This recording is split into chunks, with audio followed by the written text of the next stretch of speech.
Want to make a podcast? Spotify's got a platform that lets you make one super easily, then distribute it everywhere and even earn money, all in one place for free. It's called Spotify for Podcasters, and here's how it works. Spotify for Podcasters lets you record and edit podcasts right from your phone or computer, so no matter what your setup is like, you can start creating today. Then you can distribute your podcast to Spotify and everywhere else podcasts are heard. Video podcasts are also available on Spotify. With Spotify for Podcasters, you can even earn money in a variety of ways, including ads and podcast subscriptions. And best of all, it's totally free with no catch. Spotify for Podcasters has made our podcasting process so much easier and even has options like Q&As and polls so we can engage with listeners. I highly recommend you give it a try. Download the Spotify for Podcasters app or go to www.spotify.com/podcasters to get started. The following contains descriptions of physical violence, sexual violence, and graphic descriptions of autopsies.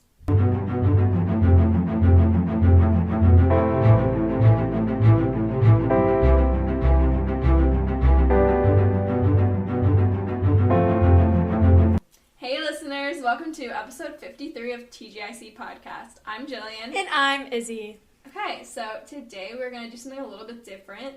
I don't know. We were kind of feeling a rut. Or I was feeling a rut. I'm not going to speak for Izzy. We both were. And we were just so busy at the end of the year. Yeah, and we lost time a little bit. We haven't posted an episode in a bit. And we just wanted to do something a little bit different. I don't know. It felt very monotonous. Yeah, like we were just picking very similar cases. Nothing was really standing out. Mm-hmm. And so we wanted to do something different. And we also wanted to spread a little bit of awareness and discuss one of the most mysterious types of cases. So today we're each going to be discussing a different case about a Doe victim from a suspected homicide case. So these are most definitely homicide cases, but I think they can't officially say that because it's unidentified. Yeah, exactly. So when you can't solve it, you can't be for sure it's a homicide, but it's totally a homicide. Yeah.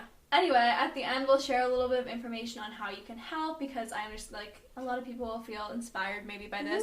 Or sometimes, I don't know, I'm always listening out trying to figure out if I'm related to Doe victims. No, literally. Same. Because, one of the victims, I was doing research and I texted Izzy and I'm like, Izzy, am I going crazy or do I look like this person? No, it was so weird. And then I pulled up a picture of Jillian from a few months ago. I don't know, it just they had the same facial expression. Yeah. My parents said no. We should post that comparison and see what people have to say. My parents literally were like, Jillian, no, that doesn't look anything like you. It literally looks okay, and I'll talk more about this later, but I had weird connections to where they suspected she had connections to, and I was really fucking freaked out by this. But my parents were like, no, Jillian, you don't look like her. But Izzy and I think she looks pretty similar. Okay. And then I found another case that was really interesting. It was also solved by DNA. Or, part of it, a fragment of it was solved. Yeah. So, we're actually going to be talking about unsolved, right? Unsolved cases? Unsolved. Yes, today we're doing unsolved. Unidentified. And we'll probably do, because Izzy found a really interesting cool solved Doe case, so we'll probably be doing that in, the next months or so, just because it was super interesting. But today we're talking about some unsolved, unidentified, basically total mystery stories. Yes. Okay, so I'm going to start off, and mine is called The Cheerleader in the Trunk, and this happened in 1982. That is super dark. Yeah, so The Cheerleader in the Trunk was discovered on August 24th, 1982, and kind of interesting. She was found by two mushroom hunters, which is what I want to do. I didn't know that. Do you want to I don't want to be a mushroom hunter, but I want to be a mycologist. I didn't know you had any interest in mushrooms, Izzy. I had no clue whatsoever. Yeah, I love them. Anyways, so she was looking around your room right now. You got mushrooms fucking everywhere. There's mushrooms drawn on your chalkboard, giant mushrooms. You got a mushroom on your water bottle.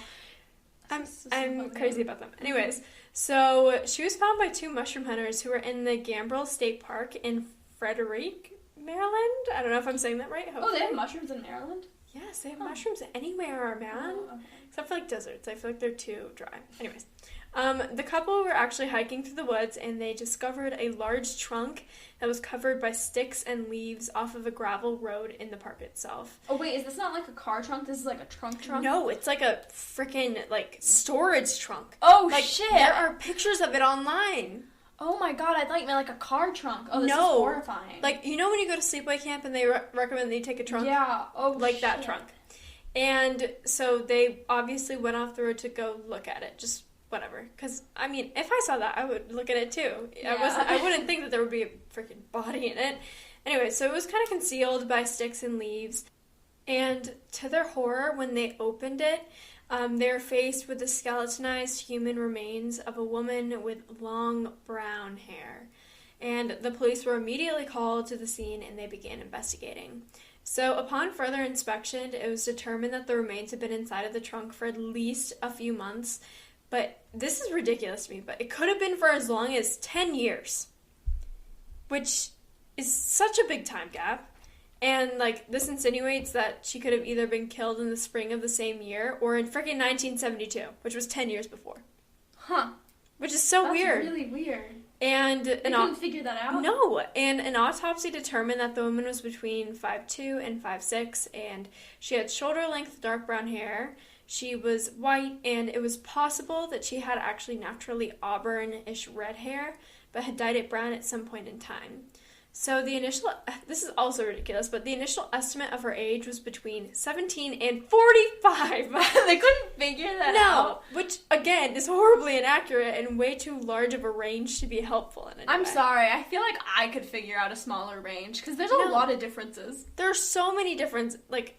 I'm sorry, when you have the ability, like, not to be vulgar, but when you have the ability to cut somebody open, you should be able to tell if they're, like, in a smaller range between 17 and 45. I don't know. And, I mean, she had another, like, interesting thing was that she had, like, very extensive and expensive dental work done, including multiple fillings, a root canal, and 2 gold crowns, which, like, may not seem like... That's a big... dental history. Yeah. And but the weirder thing is that she had 2 extremely impacted wisdom teeth, which most likely caused, like, immense pain. You had those, didn't you? I did, and I got them removed. But, like, that's just interesting. Like, why would she have all this dental work and then 2 things that could be easily taken out?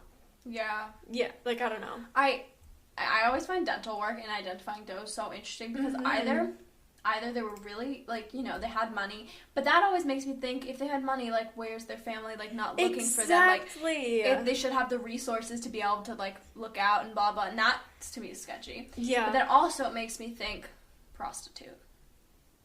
Why does it make you think that? You don't think about it? Because prostitutes always have, if, like, something's wrong, their, like, pimp will pay for them to get fixed so that they can still make money. Oh my gosh. Like, no one wants a prostitute with ugly teeth. Dude, wait until I talk about the theories in this case, because you just talked about 2 of them. Really? I'm not even kidding you. Oh, I'm so smart. Okay, so the dental work is really unique, and they hope that it would help investigators to identify her. However, that wasn't the case, because they actually noticed that this dental work was specifically, like, the type of dental work they do when you're in dental school. So it either, like, insinuated a few things, and I'll talk about them later. And the most interesting thing about this case, actually, in my opinion, is that her skeleton suggested that she was a gymnast or a cheerleader for a large duration of her life. Oh, is this why she's called the cheerleader in the trunk? Yes. So her bone structure in her legs and pelvis, as well as the appearance of a unique spinal condition called spondylosis, which it strengthens this claim. Huh, I didn't know your, like, body could change structure from gymnastics and I didn't either. Like, my cousin, she was a big gymnast when she was really little, and because of it, her growth was really stunted. So she was, like, 4'2", and then she stopped doing gymnastics and grew literally a foot in a year. That's insane. Which is crazy. And there was, like... But these 2 characteristics kind of, like, are really usually seen in those with, like, the athletic sphere of gymnasts. Mm-hmm. And spondylosis, by the way, is, like, it's, like, your spine has a bunch of fractures in it from, like, doing a lot of exercise where you're, like, constantly jumping and stuff like that. Interesting. So even with all this information gathered by the autopsy, a cause of death couldn't be determined because there was some signs of strangulation, like she had some broken bones at the base of her skull and neck, and there was also the appearance of blood on her highest vertebrae. But this is also consistent of post-mortem injuries that she could have sustained with her body, like when her body was shoved into a trunk. Yeah. Like, think about, like, your head being, like, put forward. Was her face dismembered or was it visible? They didn't really specify, but by this, I'm assuming that it was, like, tucked into, like, maybe... No, I mean, like, you know how, this is so, like, descriptive, but, like, you know how some dogs, they, like, can't see their face, so they can't identify them, but, like, was her face, like, destroyed to the point where you couldn't... She was totally skeleton. Oh! Yeah. Okay. Yeah, this is where I got lost. Yes. Yeah, so you can't identify someone from So their that's why they skeleton. thought it was like, they thought it was Gotcha. between like 3 months and 10 years or Okay. whatever. I didn't realize you could skeletize in 3 months. I know, I didn't eat. That's what's weird. I- That's another weird These thing. seem like some amateur And she was investigators. also in a trunk. Don't you think it would have, like, preserved her body? Yeah, what the fuck? No way was it. It had to be much older It had to be than way 3 longer. months. Like, I mean, And she was also in Maryland. Like, I feel like that doesn't get super hot. because I thought you didn't even skeletize for, like, a year after being No. buried, especially when you're being preserved. No, she was totally skeletonized. Yeah. Okay, so what if she was somewhere else and they relocated her bones? Yeah. And then she was strangled, and that's why she has that injury, and it was just because her bones were, like... Yeah. I don't know, that's fucking weird. This whole thing is so weird. So, nothing was actually found with her remains other than a dark red towel that her body was wrapped in and the trunk itself. And I think, the idea of her being relocated is interesting, like, because maybe she was relocated not very long after she was killed, and that's why she was still intact. Maybe. I don't know. So when her body was first discovered, hundreds of leads and tips flooded into the police station. However, all of them sadly kind of led nowhere, and her case eventually went cold. And over time, some developments took place. So a lot of new sketches have been created that are more accurate due to new technology. Like, you can make sketches now of, like, they know what King Tut looked like. Yeah. Because of just, like, scanning and stuff. And her DNA, which this sucks, but her DNA couldn't be tested because there's not enough to be extracted from her remains. Oh shit, so they can't identify her, like, Can't identify ever. her now. Yeah. Because, yeah. Which is crazy. They couldn't get enough DNA? Mm-mm. Oh my god, so she's never getting identified. No. That sucks. Yeah, unless someone so, comes like- forward, But they have her dental work. they have her dental work, and that's kind of it. But it hasn't led anywhere. I know, but there has to be a dental record somewhere. Yeah. And they also later determined that she was most likely between the ages of 17 and 27 because nothing in her autopsy suggested that she was any older than that. And because this case is pretty well known, there are a few theories that are pretty interesting in my opinion. I feel like we need to talk about really quickly. Okay, Jillian, you literally hit the nail on the head here. So first, this one's kind of, I don't know. She was a known gymnast or cheerleader. It's an interesting theory, and it makes sense due to, like, what was found in her autopsy. And her dental work also suggests that she had money, which, like, you would get if you're a well-known athlete or of, like, a good family. But what doesn't make sense is, like, how would she not be identified by now? Yeah, there's no way she's a well-known athlete. Like, there's no way she's, like, in a gymnastics gym or whatever. Like, I don't buy that. Second one is that she was wealthy or of a wealthy family. Again, the dental work would suggest this, but it could also suggest the alternate theory that she was, like, maybe a dental student, and that's why she had all that work done that was in that style. Like, maybe they just, like, practiced on each other or whatever. That's so illegal. I don't know. But again, wouldn't she have been reporting missing, like, if someone from her school or her family? Exactly. I don't know. Like, if she was enrolled, there's no way she was enrolled in school. And she just dropped off the face of the earth. The last one and most interesting one that I'll discuss is that maybe she was an exotic dancer or a sex worker, and this makes sense due to her physique and some characteristics of her feet. Like, for example, her Achilles tendon was shortened, which insinuates that, like, she wore heels very often. Huh. And she also had, like, a specific foot shape that was, like, is characterized by people who wear heels a lot. Interesting. Which is, like, really, really interesting. And many women in the industry actually attest to the fact that dancing takes a really big toll on your body, which would make sense because of her spinal issues and also just her physique. And it's not uncommon for someone to quit and just never return to work one day. Yeah, so if she never showed up, they wouldn't really think too much of it Exactly. necessarily. But also, sex workers are often put in really dangerous situations. Exactly. In the dental work, it makes sense because maybe she was getting it done under the table by a dental student, and that's why it was in that style. Yeah. And, like, yeah. And then also, like, the way she was killed, like, being put in a trunk off the side of, like, is, yeah. I think I'm right. And then also the dyed hair. I was thinking about that. Like, going from, like, red to, like, black almost. Because red's, like, auburn is very distinctive. It's, like, yeah. I don't know. Dark brown isn't. And dark brown just kind of makes you one of many. Yeah. Like, I don't know. And also, like, having dyed hair would also put her in that category of having, like, changes for appearance that would relate to being a sex worker. I don't know. Yeah, and maybe, like, her wisdom teeth were taken out because you, like, have a long, like, you have to get better from that. After. Yeah. I think we solved this case. I think we did. Literally. Also, that also just explains why she wouldn't be identified. Like, yeah. That happens so often when they can't identify someone because they're a sex worker, and they're probably not using their real name. They probably haven't been in contact with their family and for this a was while. the 80s. Yeah. Even more so. So it's like, to even more of an extreme that they probably weren't using their real name. They probably hadn't spoken to their family in a while. Mm-hmm. She was probably in her 20s. She probably, like, graduated high school and ran away or something. Or something happened. Yeah. And so she probably hasn't spoken to her parents since whenever, like, she went to go start sex work. Mm-hmm. And so they wouldn't even think to know that she was missing and murdered. Yeah. Well, there you go. Yeah. And I think the dental work, that's like a... I feel like that is just exactly what... Because I always think if someone has a lot of dental work, they either came for money or they're a prostitute. Yeah. That's what I think. That makes sense. Okay, my turn. Okay, so today I'm going to be talking about the Miami-Dade County Jane Doe from 1979. Mm-hmm. So originally I thought there was one. Apparently there's like 14 million Miami-Dade County Jane Does. Oh. Like there's a lot. Like a lot. It took me a while to like find the specific one when I was doing research. But okay, so she was originally found on September 4th of 1979. And she was found laying, like, face down in the parking lot of an apartment building near a dumpster. Not in the dumpster, near the dumpster. Was she decomposed, or was she... No, so I'll get to that. She was not decomposed. So the name of the complex was the Biscayne Gardens Apartments. I don't know if that sticks out to anyone, but I thought I'd share. Mm-hmm. It's in northwest Miami, and it's just off of a highway. It's off of Highway I-95. Which I feel like is important. Highways are creepy. Highways are creepy.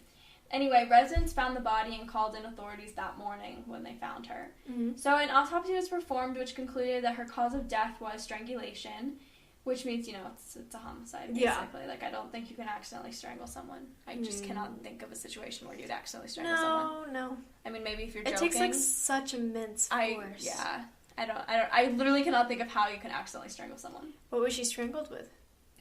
Or do you not know? They couldn't figure that out. I'm pretty sure. Not a garrote? No, it wasn't like, there was nothing on her. It was probably like... Hands. I almost like strangled myself to I was doing. Hands, you got your throat. But an exact time of death could not be determined because it, like, I don't know, I don't know why they can't identify these things. I feel like some cases they're like down to a T. It's like 4:35, but then like sometimes they're like, we don't know. But it's suspected it was a few hours before she was found because she was in like burger. Yeah, she was like in the she wasn't like decomposing or anything. Yeah. And also, she was in like an open parking lot. And no one found her sooner. Yeah. And I feel like that's just you would find like she's probably dropped there in the middle of the night. Someone was out in the morning. And they found her. Investigators suspected that she was murdered somewhere else and then dumped in the parking lot because there was no visible crime scene, obviously. Yeah. No one heard anything in the apartments, or at least no one came forward by hearing anything. Also, it was very close to a highway, which brings me back to the fact that highways are fucking creepy. They're so creepy. So someone probably murdered her, put her back in their car, drove a little bit, and then dumped her in a parking lot right off the highway and hopped back on. Because it's just so weird to think about. You can go so quickly on the highway. Mm-hmm. Like, go from county to county in 10 minutes instead of 40. Also, specifically in Florida, highways go straight down. Totally straight. And you can hit, like, every city just going down the same highway, like, along whichever coast you're on. This is the East Coast, and that's where I'm most familiar with, actually. But, like, going down the East Coast, you could just, like, keep going for a while, or turn back around and go all the way back up. Yeah. And you just go straight for so long, and you can get anywhere. I don't know. Highways, and highways specifically in Florida, really freak me out. Anyway, in the beginning, there was almost a lead. So investigators thought that they discovered that she was an 18-year-old named Fallowin. I don't know if that's how you say that name. Fallowin? I don't know. S. Love from Hollywood, Florida. Which is pretty close to Miami. It's kind of like a suburb, I guess. Mm-hmm. They also identified a close relative to Fallowin S. Love, who lived in New York. And so they thought this was kind of a lead, this was going somewhere, but I think it eventually dropped off because it was never confirmed to the public and never really reintroduced again. I don't really know where that came from. I don't know why it disappeared, but I guess it wasn't legit. Mm-hmm. But then in 2014, a new lead kind of emerged.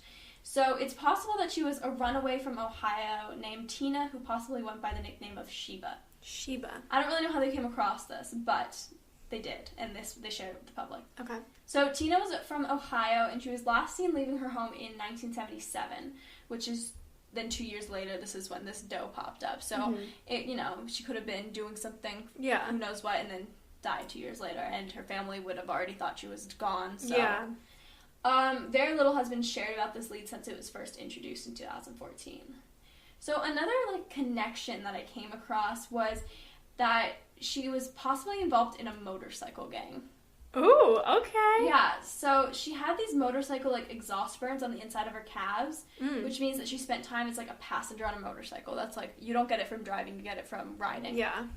And apparently during this time in South Florida, Miami area, Fort Lauderdale, that whole region, there was a lot of motorcycle gangs. In this, in the late 70s in South Florida, there was a lot of motorcycle gangs. Interesting. And so, because of this, internet sleuths have suspected that she was involved in this, South Florida motorcycle gang, but it hasn't really been substantiated. It's just something that I read about on Reddit. Yeah.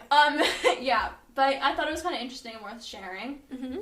And so, these internet sleuths that I've found on Reddit have also made connections to her possibly being, this missing girl named Cheryl Ann Moser.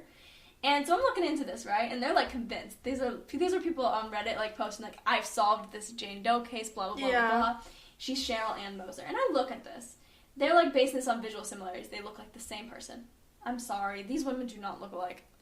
Yeah, that's just not the Tara Calico thing, kind of. Yeah. I feel like they don't look alike. Okay, I disagree, because I think they look alike. But I don't know. Whatever.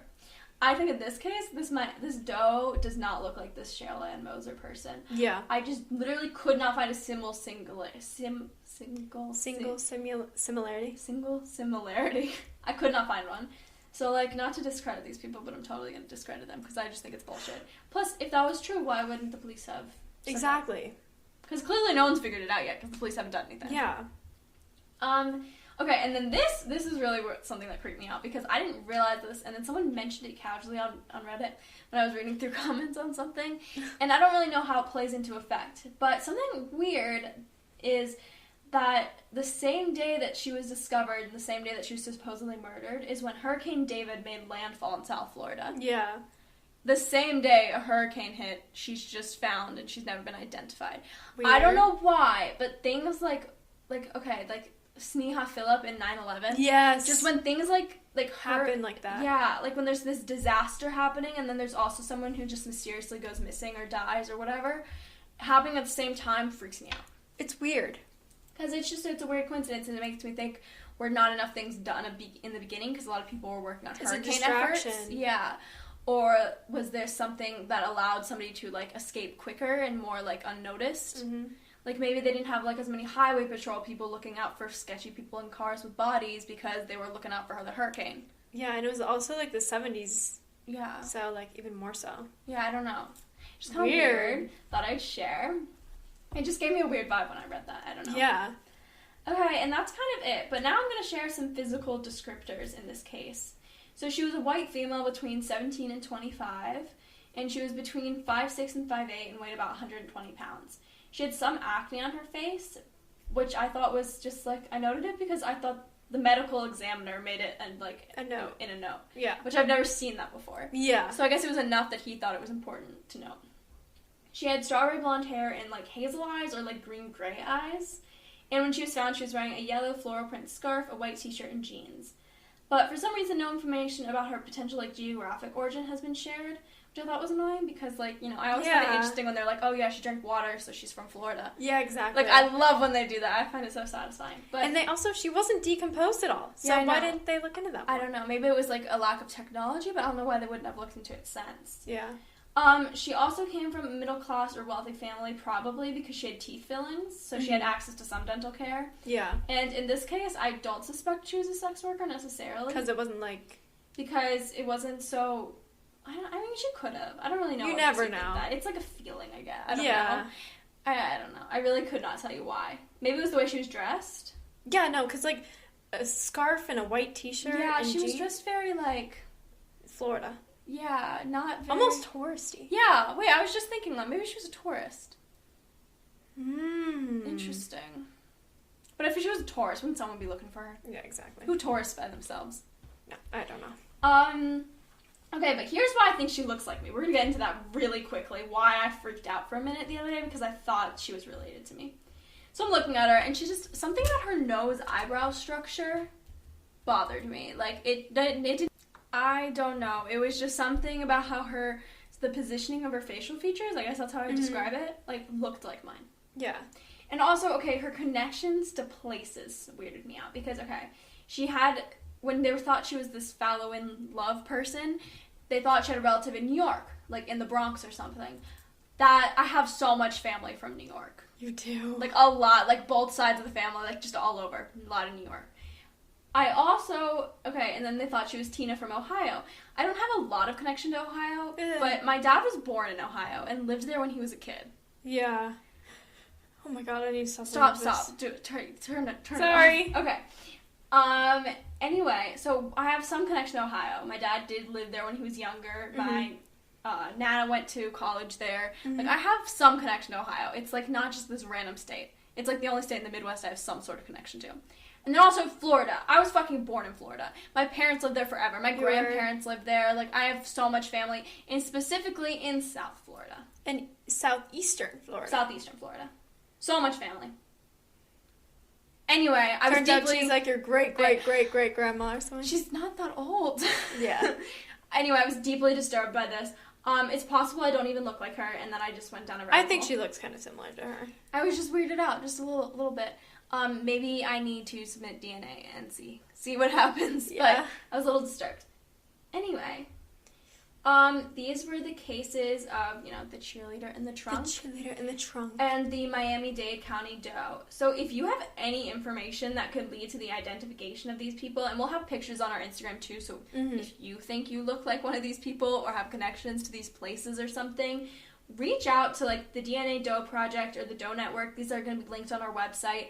If you have information that you think is helpful, share it. Share it. Even if it's little. Like, even if it's little, even if you think it sounds stupid, share it. Just see what happens. It could solve a case. Anyway, these are going to be linked in our sources, like I said, and, thank you for listening. We really wanted to share this with you guys. And we will have a new episode out on the 30th, because we're on this, like, weird summer schedule. But in the meantime, follow us on Instagram at tgic.podcast. Bye!